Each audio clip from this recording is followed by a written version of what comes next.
settle it and just focus On the on like session. on the session. Yeah, because like I mean, every engineer has a system. Some studios do it one way, some do it another. Some do a deposit and then the rest when you get there, Facts. or the rest when I feel you like that's the simplest way. yeah, or like the rest when the session ends. Some do it in full before you even step in. Some I don't know. It's to each their own, right? But the thing is regardless, always take a deposit unless it's cash. The cash gotta be paid in full when they first get there. But if not, it's gotta be at least like half the session deposit or the first hour, just something. Because I would be here sometimes, and I would just be waiting and waiting and waiting, and then I would lose an hour or two, and that could have been for someone else who would have actually came, but I never had a deposit. So it's not like, oh, it's my boy, it's fine, or it's like, oh, Yeah, it's like somebody I met, they seem cool. It's like they could probably be cool as hell, but if you try to run a business and you lose an hour because you thought they were cool instead of taking the deposit, even if you return the deposit, that's totally fine. But at least you get something for for for that that time that's time. not being Yeah. used. So the most important thing is that if you're gonna run a business or if you're gonna run something yourself, one, you have to know what you're doing, obviously. But Right. two, you have to know what you're okay with and what you're not okay with. And three, you have to get the uncomfortable stuff out the way. Facts. Especially in And music that's and the finance part. Get yeah, that out the way. You're especially good. in music and in entertainment, money's always the uncomfortable conversation. Everybody can sing, everybody can rap until it's time to pay. Everyone can act and whatever. Everyone wants to do a podcast until you set the price. But that's why you have to really be transparent. But it's not just being transparent isn't enough. Obviously, to record costs money. Obviously, to do a podcast costs money. It's the way that you say it. You have to be like, okay, so I do it this way. I'm gonna give an example. Um, I was gonna say, I know you gave me a like an advice tip. I know what I just was starting to like when it comes to like deposits and stuff like that. Call, like you said call, because like in text some people may like, I think you're pretty sure you told me that, yeah, because yeah, something like that. it could get like misconstrued over text, like $20 deposit remaining at the door. Like if I verbally say that, I know verbally I explain myself, type of thing. Mm-hmm. Because like he says, messages could get mixed up. Like, oh, I thought you said the deposit today, and the rest when I get there on whatever day, type of thing. So I Yeah, definitely know that's transparency. Be transparent. You transparent. need to be. You have to be transparent and efficient. And sometimes the way to do that is you gotta just say how it is. It depends on how you say it, but you gotta say how it is. And sometimes the best way to do it is like what you said. You just call them, cause I have a habit now. I just call. I hate calls. I hate calling people. I hate just being on the phone and we just yapping sometimes. But like for the most part, you have to call because if you just texting, most of the time they're gonna see your text and they're not gonna reply, or they're gonna take half an hour to reply, and then that half an hour you could have booked somebody else, or you could have figured out some other shit. So I just call. I just boom boom. Yo, can we do a quick 1 minute call? Yeah, sure, bro. I just say, yo, what's good? I say my terms, whatever. And it's not even just about being fast or trying to be on some rushing shit. It's also when you bring up money and when you bring up something that is personal to someone like music, if you call them or if you do it face to face, like they can see your tone and they can see your energy. hmm So I mean there are times where I do it over text. It depends, like if you have that rapport with that person. But I would say for Yeah. new clients, definitely call, because oh, my podcasts are $80 and I need to collect 40 for the deposit, and the 40 remainder give to me when you get to the session. Mm-hmm. That type of thing. But if you do it through text, they're like $80. Why am I charging for a podcast? But when you hear their tone, like that, this is my job. That's his job. So it's Yeah, you be like, like, oh, I do $80, and yeah, when you're over a call too, you get the answer quicker, and you exactly. can also Yo, explain yes, better. you get the You can answer quicker. explain better. You can be like, oh, they because someone might see 80, but then you go into it. I know I do 80. You come through for an hour. The space is booked.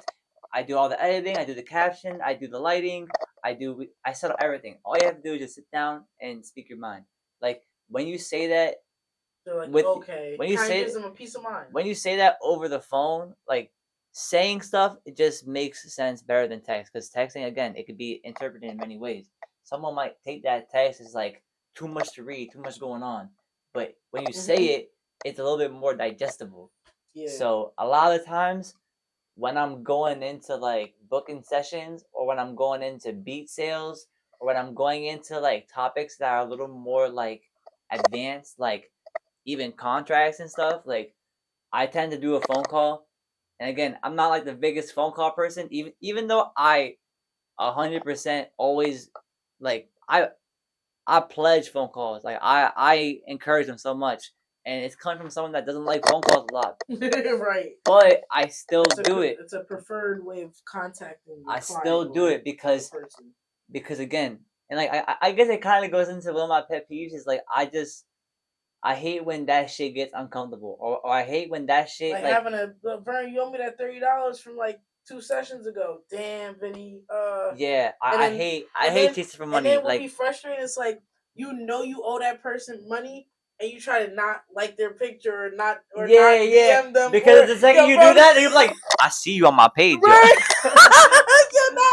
I see you active. I see you in Miami posting, and you still owe me $30. I'd be like, damn, look at them just posted. Like, that's crazy as hell. But not shit happens. But like, one thing we're not gonna do is like hound you to where it's like we're oh my god, I got $40 out there. It's got to get it.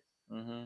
It's not one of those. We're very understanding. Just communicate. Pick up the phone. Call. Leave a voicemail. Leave biggest voicemails. Thing. What's wrong with a voicemail nowadays? The biggest thing is just don't even let it get to that point. Yeah. Don't even let it get to that point. Like, have all that shit settled beforehand. Phone calls are typically the best way. And if it does get to that point, you gotta take a deep breath and like be like, listen, this is not really how I do things. Like you have to be okay with having uncomfortable conversations. Yes, that's absolutely the only way you might get through to people sometimes. I'll give an example. I did a session, not here, but at a different location that I work at in New York, and the clients, they booked 2 hours. They were waiting on somebody. That person never came, and they were like, "Yo, can we have like just 10 more minutes? They're gonna come through. We're gonna play them a song, and then we'll be out. I promise, I promise, I promise." But we had somebody else coming in, so they were like, "Yo, can we just be here until like they call and they say that they're here?" And I was like, "No, I'm sorry. Like, I have to adhere to this. The same space and the same respect that I gave to you guys when y'all walked in, I had to give to the next client when they walk in." Mm-hmm. And some people there's a lot of that, yo. Yeah, and there's a lot of frustration in that conversation because obviously they're they wanted more time. They wanted more time. Like they believe like yo, just 5 minutes, just 5 minutes. But like I need to. It can't be that way. Man, you have to be okay with having that conversation. You have to be okay sometimes.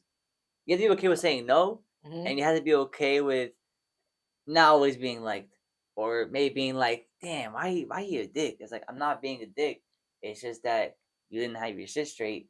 So because of that, this is what has to happen. This is what happens. I have to abide by company policy in a sense, or my policy, or exactly. And it's not my studio, so it's like there's people above me. I need to go by what they're telling me as well. Or else I'm the one getting in trouble. But again, the best thing, don't even get to that point. But if you get to that point, you have to understand that we are in an industry where, I mean, it's all about voice. It's all about how you saying stuff, what you saying, who you saying it to.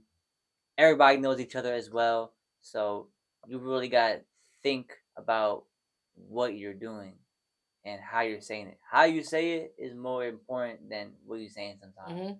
Because again, it goes back to the phone calls. Your dialect, like how even you can still have a phone call and something can still be misunderstood. It's the way that you say it. You have to really present the energy and the tone.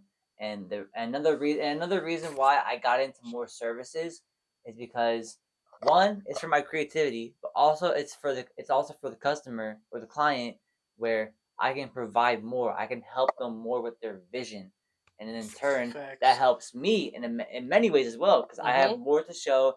I have more ways to be creative. It's literally helping my creative output, and it's helping their vision as an artist.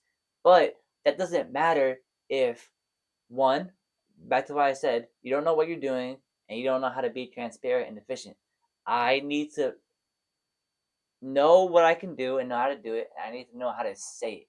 I need to know how to say it in a way that helps me and helps them.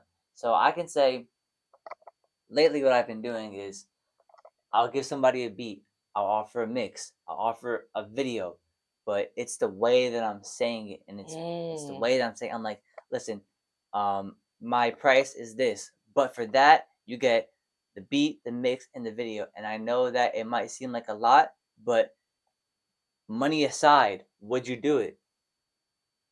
And they're like, yeah, of course. And I said, okay, so if this is something that you definitely want to do, money aside, don't even worry about that. The benefit of you having this for your vision, and the benefit of having me by your side who can do this, this, and that for you. If money wasn't a problem, would you still do it? And they most of, I haven't gotten a no when Right. I present it that way. I haven't gotten a no. So I'm like, okay, if money is the only issue, then we can work it out. It's usually, again, it's the way that you say things. Mm-hmm. Sometimes, especially from a sales perspective, you have to know how to disarm the conversation, because people tend to get on guard Not when, facts when money and finances are brought up. yeah, I've also done where like I'll say a price to somebody and they'll be like, oh, okay, no, that might be out my budget. Or now like what I say is ask them what their budget is, what they're working with. Cause now I know with anybody, this is anybody's service or however, if I could charge you $800 for something I could charge for 100, not saying that I'm overcharging this person and undercharging. It's a matter of if I could do this $800 worth of work for $100, I could still make it look like $800, but still put $100 worth of work into it. If I get it, because the person that paid $800, I'm gonna spend that 8 to 10 hours on editing, but on the $100 work, I'll do what I can. But now with the $800, okay, that's your budget. Let's split it. 200 next week, 200 this week. So I try to do that too with people. I try to divide it to because people like when stuff are split up. It seems a little bit more affordable. Like okay, 120 every month. Got got it booked on this date. Remainder on this. Okay, perfect. yeah, So like you said, transparency and like just put it all out there on the table so they can understand. And people like to see what they're paying for. See if it makes sense. But a lot of the services that me, Vinny, shout out to Tiff, a lot of the local, before 1 a.m. he shoots photography. A lot of us don't really like overprice, or overcharge unless you want this plus three add-ons. That's the only way the number might be a little bit high, but for the most part, we try to bundle it to as affordable as possible.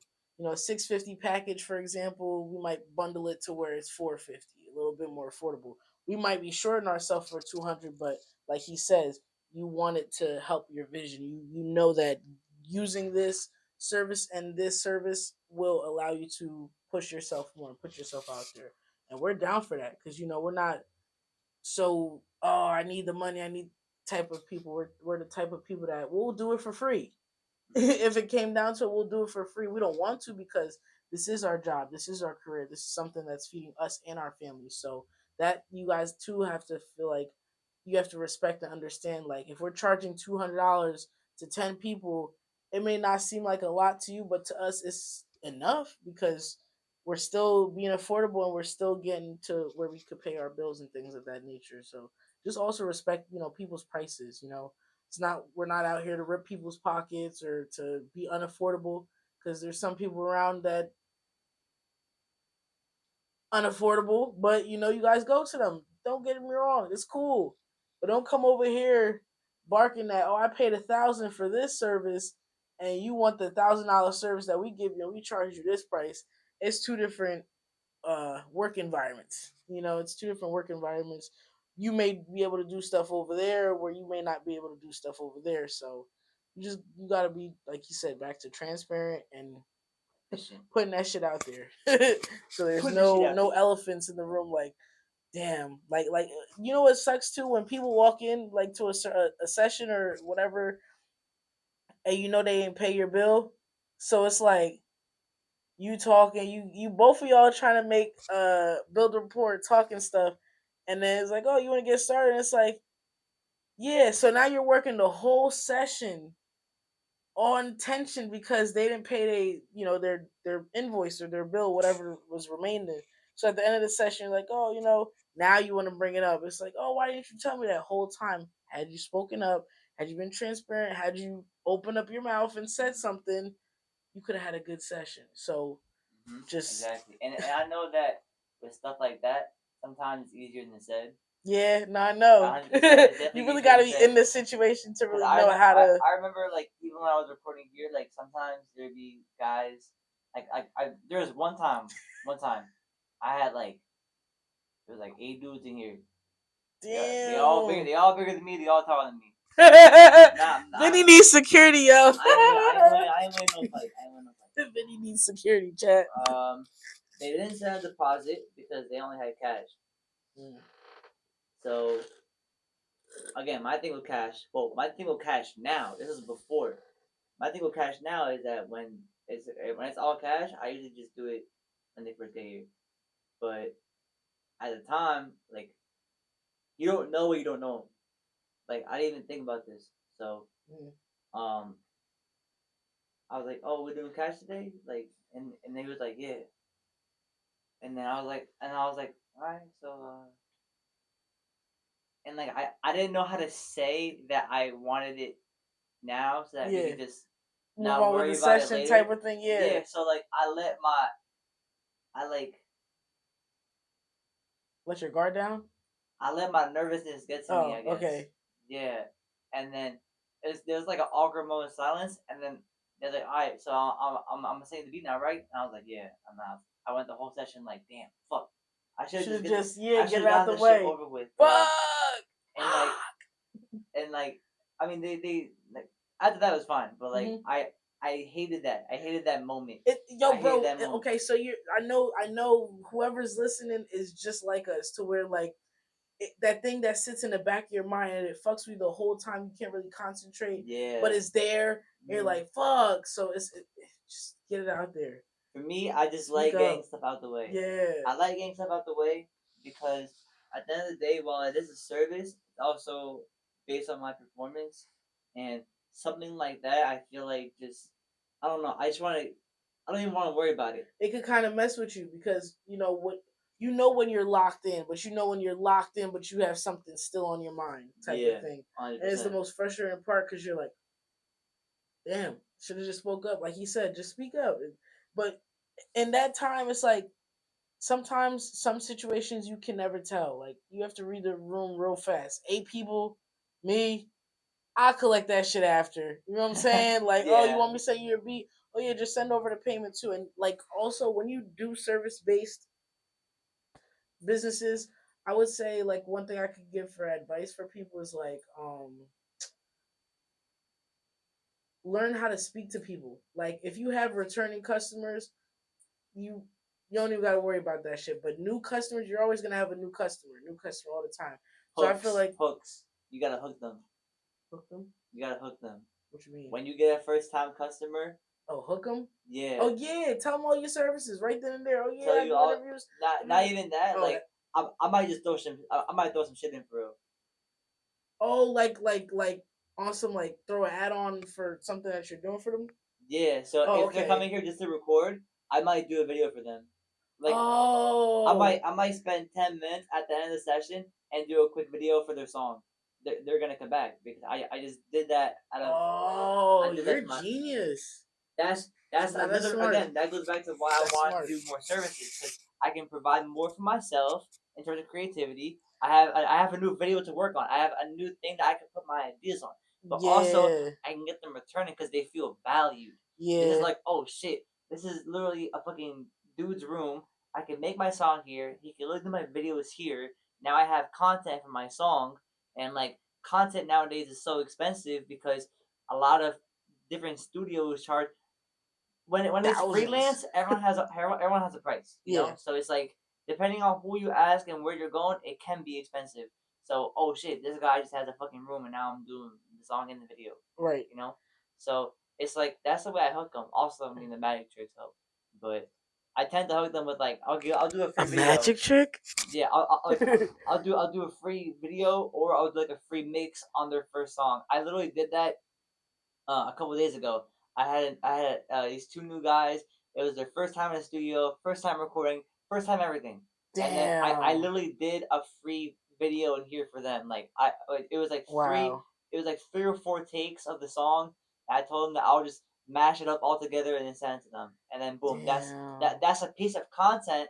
That's Two, hard though. a They two they minute probably fuck with video. it. Like, Yeah, damn. they loved it. They're like, "Yo, bro, I, We're I coming back. I didn't even film the video yet, and they already said that they were coming back just based Nah, off of that's that. fire. So it's like when you have first time customers, like there's a couple things you gotta do to hook them. Again, first, be good at what you do, be Hmm. transparent, but also see like how can I be of value to you, especially when in this industry, like for both of us, when there's people that are higher up, like they already know podcasters, they already know producers, Yeah. they already know engineers. Yeah. So like you gotta think a little bit outside the box. Like how can I be of value to you?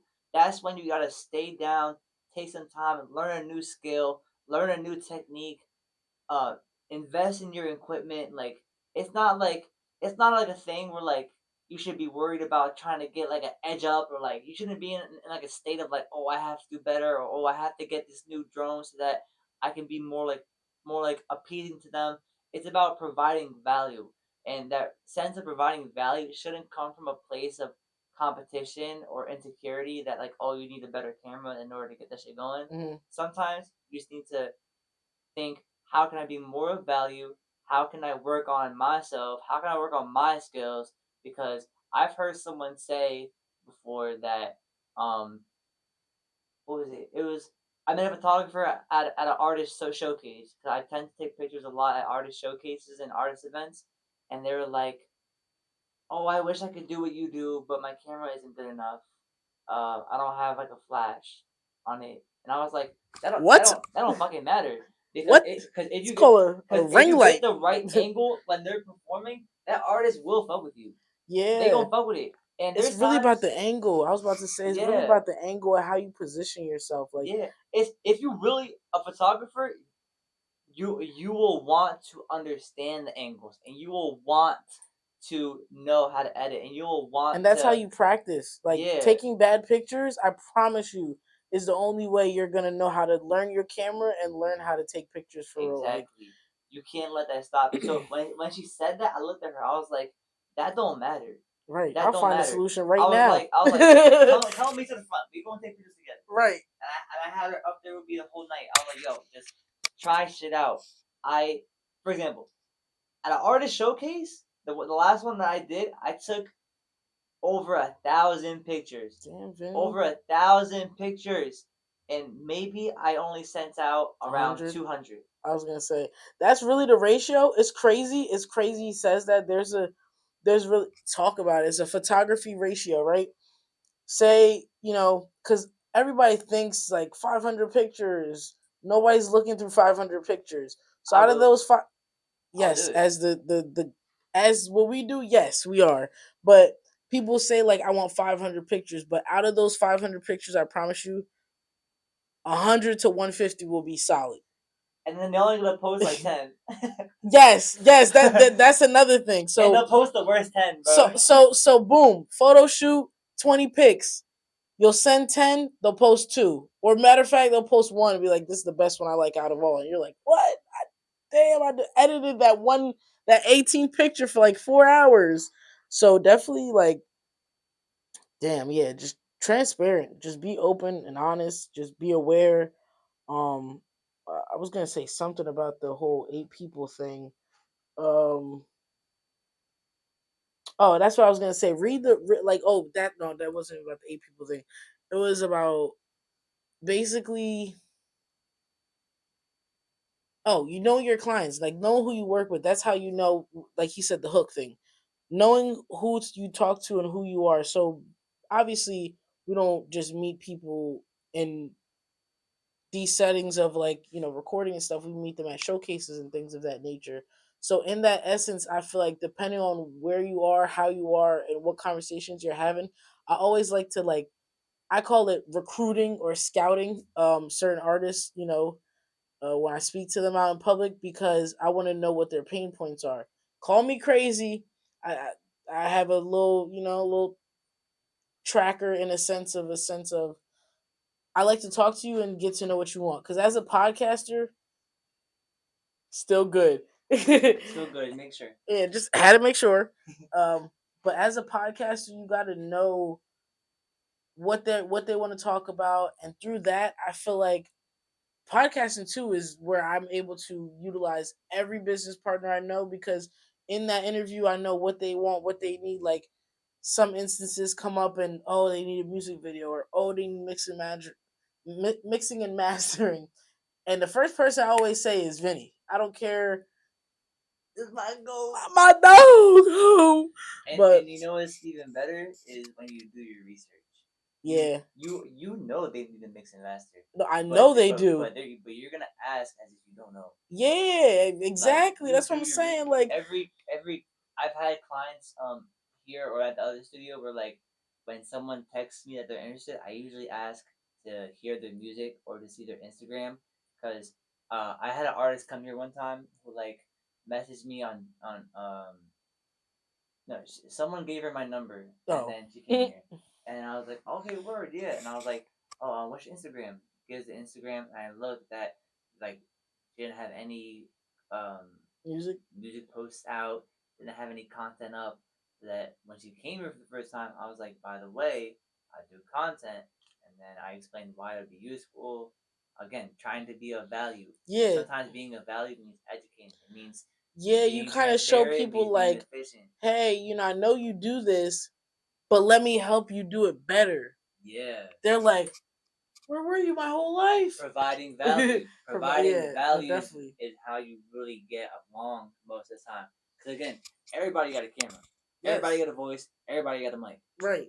But What value are you bringing with what it to value it? are you In a bringing? sense, like, It's two sides. It's the person, because some podcasters um don't know how to carry the conversation in like a very like flowing way and like yeah, keep going. yeah, But it's the person. It's also like what comes with it. Like for yeah. example, Value, basically. value again, crazy value because for example, when an artist comes, if you interview a singer and you bring them here, they're already in a studio.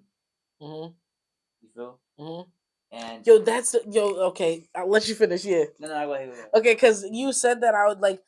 That's like, I feel like that's the most genius thing I think me and him thought about, is like it's like a win-win situation. It's like I bring artists here, mostly it's artists that have been here. I bring them here and wow, mix and mastering engineer here. Come to find out, you could do an interview and record a song right after. So like Mm-hmm. in that sense, that's providing value, because one, we both know what we do. We have at least 6+ services each that we do ourselves. So in that sense, we're a one-stop shop. What do you need? Marketing, branding, and so in Mm-hmm. that essence, like, know what your people need, know what they Know need, your and people you need. referral. Tell someone, tell Yes. someone about me, tell your friends. And that's why we go to showcases, to get more referrals, because we don't do the whole, oh, this is what I do. We're the type of people, we like to word of mouth. We like to talk to people. We're very good talkers. Mm-hmm. In a sense, like he says, the phone call, we love being in front of people speaking, because I feel like people will understand the type of genuine person that we are. And hey, this is our price for this.